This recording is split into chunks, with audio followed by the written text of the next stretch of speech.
There was a man who went to Ramana Maharshi and said something no spiritual seeker is supposed to admit out loud. He said, "I don't want liberation. Just this one thing, that the desire for women would stop entering my mind." Ramana looked at him, and then he laughed. He said, "All the great souls are striving only for this." What followed was one of the most honest and quietly devastating teaching stories in the entire Ramana tradition, about desire, about the clever ways the mind tries to manage what it cannot control, and about what actually burns it away, not suppression, not avoidance, something else entirely. This is not a story someone imagined or reconstructed from old texts. This is a memory, told in his own words, from his own life, by Annamalai Swami, one of Ramana Maharshi's closest disciples. A man who lived beside Bhagavan for years, worked under his direct instruction, and experienced his teaching not as philosophy, but as something that happened to his own body, his own mind, his own burning feet on a hot rock in the middle of summer. He remembered it for the rest of his life, and now you will too. I had hired both men and women to work on the dining room. Some of the women were quite attractive, and I must confess that I was occasionally troubled by sexual desires. I had talked to Bhagavan about this problem quite early in my career in the ashram. I had told him, "I don't want moksha, liberation. I just want that the desire for women should not enter my mind."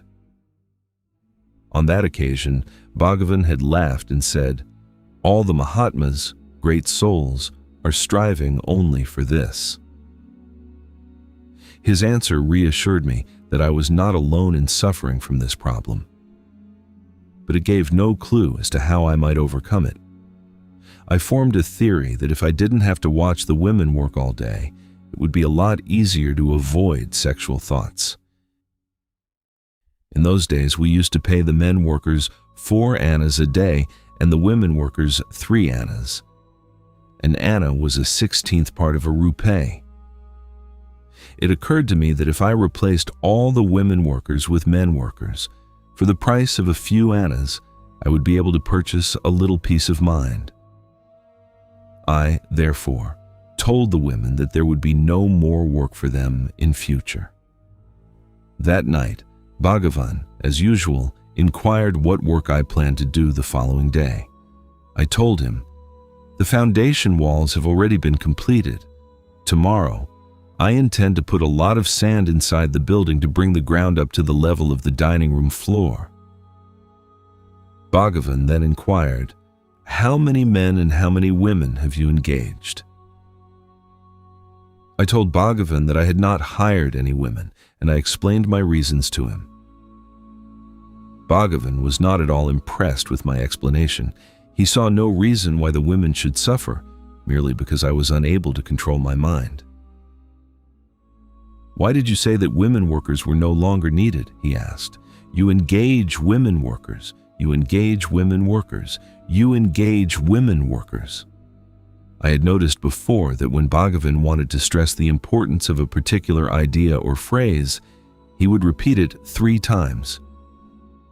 I followed his instructions and rehired all the women. I can remember another occasion when my sexual thoughts almost got the better of me. It was about 1 p.m. in the middle of summer. I was sitting in front of the storeroom door when I saw a very beautiful woman come for Bhagavan's darshan.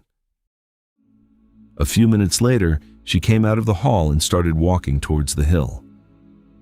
I was so captivated by her appearance that I was wondering whether she was a goddess in human form. I felt a strong sexual desire arise within me. At that moment, Bhagavan suddenly appeared and saw what state my mind was in. He called me outside and asked me to stand in the sun on a big rock which was near the storeroom. Because I had no sandals on, the heat from the rock caused great pain in my feet. Bhagavan completely ignored my discomfort. For several minutes he calmly chatted about various building matters. The pain in my burning feet became almost unbearable, but I didn't dare to move because Bhagavan had specifically told me to stand on that rock. After some time, the thought occurred to me that the pain I was experiencing had completely displaced the desire for this woman. As soon as this thought entered my mind, Bhagavan abruptly terminated our conversation and walked away. I happily took my burning feet back into the shade. Bhagavan's treatment proved to be a complete cure. When the pain subsided, I found that I had no further interest in the woman. When the pain in his feet finally subsided, he noticed something. The desire was gone, not pushed down, not replaced, simply gone. Ramana never explained what he did that afternoon. He simply applied his method with complete precision and walked away. But here is what this story is actually about. Ramana did not fire the women workers. He fired the man who thought the solution to an internal problem was an external rearrangement. You cannot reorganize the world into a shape your mind will finally find peaceful. The mind will always find something else. The only place the problem lives is the only place the solution can be applied. Who is aware of the desire? Find that, and the rest takes care of itself.